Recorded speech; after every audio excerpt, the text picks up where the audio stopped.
The Red Fox by Anthony Hyde. Part 1. May Brightman. The Russian Revolution, when it comes, will be all the more terrible because it will be proclaimed in the name of religion. Russian policy has melted the church into the state and confounded heaven and earth. A man who sees a god in his master scarcely hopes for paradise, except through the favors of the emperor. Marquis de Custine, La Russia, in 1839. Chapter 1. I was to learn that all the real secrets are buried, and that only ghosts speak the truth. So it was fitting, even for me, all this began in the graveyard, among mysteries, memories, and lies. That year, the 28th of October, was cold and threatened rain, and as I walked away from the little frame church with Father Delaney, our breath misted in front of us. It was autumn, but autumn already cringed before winter. The 3 tall oaks that screened off the graveyard were stripped bare as old bones, and the summer's grass had died down between the headstones, falling into the brown, tangled surf of a fossilized sea. We walked slowly, in silence. I came here only 1 day a year, but it was as if I'd never been away. Every step brought a rush of memory. The flick of the old priest's heavy trousers as he walked beside me, the smell of wet leaves under our feet, a rusted iron cross glimpsed in the undergrowth. Jennifer, aged 3 weeks, 1917. Year after year, none of this changed, and when we finally stopped before my father's stone, it could have been 5 years ago, or 10, or 15. All the old emotions welled up, the shock, the grief, the fundamental disbelief. But they were now so expected, so customary, that even their melancholy was comforting. Gently, I looked down at the slab of polished red granite, and the old priest murmured a prayer under his breath, saying the words in Latin, as he knew my mother always liked. I bent forward, half kneeling. I placed the usual bouquet of cornflowers against the smooth stone, then drew myself up and raised my eyes. My father's grave was right on the crest of the hill from where I was standing. You could see for miles across a spur of the Tuscarora Mountains, northwest of Harrisburg, Pennsylvania. Low gray clouds trailed tendrils of showers over the opposite ridge, and now a few drops touched my face. The wind, suddenly gusting, bit at my cheek. I turned my head to one side. Father Delaney ducked his head too. He must have been cold. He was wearing only his priest's black suit, with a tartan scarf looped around his neck, as if wishing to cover his collar on this dubious ground. I had always liked him.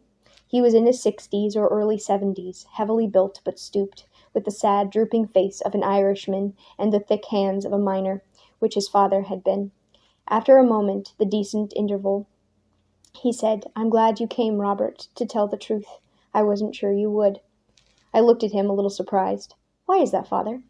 "Oh, I always understood why your mother came. I was never sure about you, what you thought about it, what your feelings were." My mother had died the previous winter. For the first time I was making the annual trek by myself. Every year, for so many years, she had come out of love, devotion, and loyalty, in the desire, above everything else, to disprove the doubts I'd seen flicker in so many eyes. A hunting accident. Leastwise, that's what they're calling it. I don't care what anyone says. It's not right, letting them bury him here. I'd always assumed that the priest had simply transferred these reasons to me, though he was right, they didn't apply. I had my own, I knew, after all, that everything my mother had refused to believe was perfectly true. My father had killed himself. For me, the only mystery was why. Finally I said, "She loved him very deeply, Father. It's a shame we couldn't have buried her here." "I'll miss her. Every fall I looked forward to her visit." I glanced away, back toward the headstone. As a boy it had frightened me, as though it was the single jaw of some great terrible trap. Later it had seemed merely frustrating, a door that was locked, bolted, and barred. No matter how hard I knocked, it never swung open. Now it was only a monument, but it occurred to me that its letters, so deeply carved in the granite, were gradually growing obscure, turning into a kind of hieroglyphics. My own mother was gone. Now I was the only one left to decipher them. Mitchell Sven Thorne, February 17, 1902, to October 28, 1956. London, Paris, Cape Town, Mexico, Rome. Mitchell, never Mitch. Sven, after a great-grandfather from Stockholm. Thorn, originally it had been Torn, the name of a river that runs down the border between Sweden and Finland. Soon enough, no one would know even these elementary facts. As though to confirm this, Father Delaney now asked, "Those cities, I was trying to remember why they were there." "You remember, Father. He worked for the State Department. Those were the places he served." "Ah, yes, and you were born in South Africa, weren't you?" I nodded. I'd only lived there a year, though the fact had dogged me for the rest of my life. It's an inconvenient birthplace for a journalist to have his passport. Father Delaney shifted his weight on his feet. "You were 14, weren't you, when your father died?" "Yes, almost 15." His lips compressed, and he shook his head. "That was too young, Robert. I still remember how you looked at the funeral. And then those first years when you came with your mother, you were always so stiff and silent. Sometimes I thought you must be terribly angry, and then I wondered if you weren't afraid, like someone who has a secret they're too frightened to tell." I looked at him, startled. Did he know? Had he guessed that what I knew for certain, what everyone else only suspected? I turned away quickly, staring out into the valley. The rain had moved closer, wrapping itself around the hills and obscuring the landscape beyond. Below us, a hawk was quartering over a field. I watched him for a moment, but all at once the familiar shape of this day jarred by the old priest's hints. I found myself looking straight into the past. Sunday, October 28th, 1956, a cabin not 10 miles from where I stood now. My bedroom, cold and bare, the mattress stripped of its sheets. Myself stretched out on the bed, staring up at the ceiling. Beside me, strangely miniaturized voices emerged from the earphone of my transistor radio. I'm listening to the post-game show. The Giants have beaten the Eagles 20-3. Alex Webster gained so many yards. Frank Gifford caught so many passes. The voices drone on. I cease listening. This is the weekend when we're closing the cabin for the season, and my mother has been moving around in the other room, cleaning. But now the screen door snaps shut as she steps outside. A moment later, I swing my legs over the edge of the bed and sit up, an action which brings my eyes level with the window.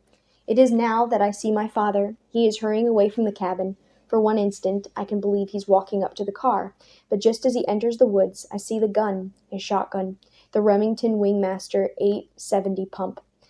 And I know, in an instant, the tension I felt both in him and in my mother all the previous week suddenly crystallizes. I know. My heart pounds. No one, under any circumstances, should take a gun into the woods without warning everyone else about what he's doing. It's his golden rule. He'd never break it himself. "Robert?" Gently, Father Delaney gripped my arm and brought me back to myself. I tried to smile. "I was just thinking, Father, trying to remember what I'd felt then. I suppose you're right. I was angry, but I'm not sure I was afraid. If I was, perhaps it was because my mother felt it all so intensely."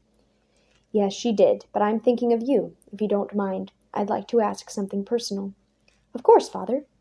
"I could never say this when your mother was alive, for I know she wouldn't have wanted me to, and I hope she'll forgive me now for presuming."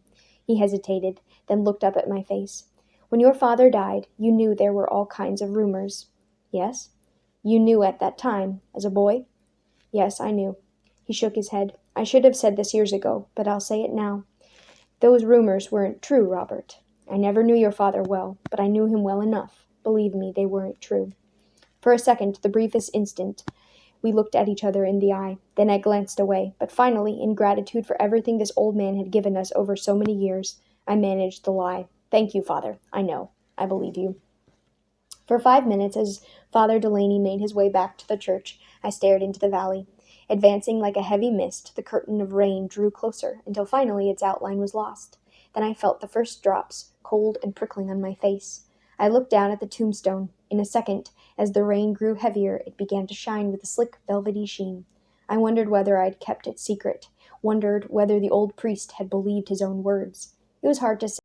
He was an old-fashioned Irishman who probably attached little importance to the literal truth and would let God take care of the dead while he concerned himself with the living. Long ago I realized he'd seen how troubled I'd been. Now he merely wanted to lay that trouble to rest. I only wished that he could. But what other people only suspected, I knew for certain, and their dark imaginings were my clearest memories. Now, as the rain fell upon the cold stone of my father's grave, my mind again slid back to that day. Again, in horror, I watched my father disappear into the woods. Again, in terror, my heart began pounding. Again and again. I'd seen it all 1,000 times, but nothing changed. There was still nothing to do but run, running. but never quite fast enough. Finally, at the edge of the woods, I slumped to the ground. Before me lay a clearing, a patch of dried-up swamp filled with dead marsh grass and fern. Beyond this, I could see a dirt road, and at the top of a hill to the left, a blue Chevrolet sedan pulled onto the shoulder. Innocent images of fatality that would haunt me for years to come. Tears burned my eyes, my breath trembled in my chest. I looked around desperately, but in this dead landscape nothing moved. Knowing my father had to be near, I tried to shout. But my strength, no doubt like his, was exhausted, and not even the birds were disturbed by my cry. And then, with the great roar of the shot, the question exploded within me. Why? Why did you do it? More than 20 years later, as I wrenched myself back to the present, I knew it was still the only question to ask. Why? I stared down at his headstone, a door, locked and bolted, a tablet engraved with words in a language nobody spoke. Would I ever discover the answer? Did even he know what it was? Just then the rain began falling in earnest, cold and driving. With a shiver, I turned up my collar. Still, even as it drenched me, I welcomed that storm. Let the dead bury the dead. The rain and the wind were alive, telling me that I had my own life to live. Once a year, I took a day off from that life to remind myself that somewhere inside I was still that boy in the woods. But now that day was over. I took a step back, turned away, head down, shoulders hunched. I made my way up the path toward the church.